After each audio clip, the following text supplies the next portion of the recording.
Tapitandroany moa ny fivoriana tsy ara-potoana eo anivon'ny lapan'ny anteny mera-pirenena izay natrehan'ireo solombavam-bahoaka.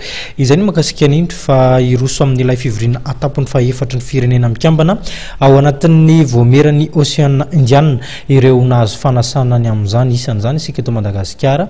Ny filoham-pirenena Hery Rajaonarimampianina no nitarika ny délégation iazo izany tanàna ny Comore zany. Nanainga ny folakandro teo ny azo any Moroni, any Comore ny filohan'ny Repoblika Hery Rajaonarimampianina hanatrika ny fivoriana tampony faefatra ny firenena mikambana ao amin'ny voameran'ny Oceana Indiana. India Oceanie ho avy miaraka, io ny loha hevitra ho resahany. Anisany tonga natrika ny fivoriana tampony tanterahana ny Moroni Comore ny filoha frantsay François Hollande ny solotenan'ny La Réunion.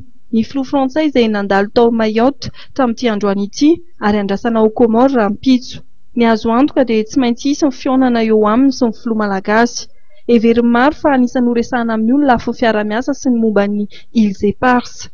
Nisitra telo ny gouvernemanta ny miaradia amin'ny filoham-pirenena ny Comore dia ny lehibean'ny diplomasia malagasy, ministry ny fiarovam-pirenena ary ministry ny fitaterana sy ny famantarana ny toetr'andro.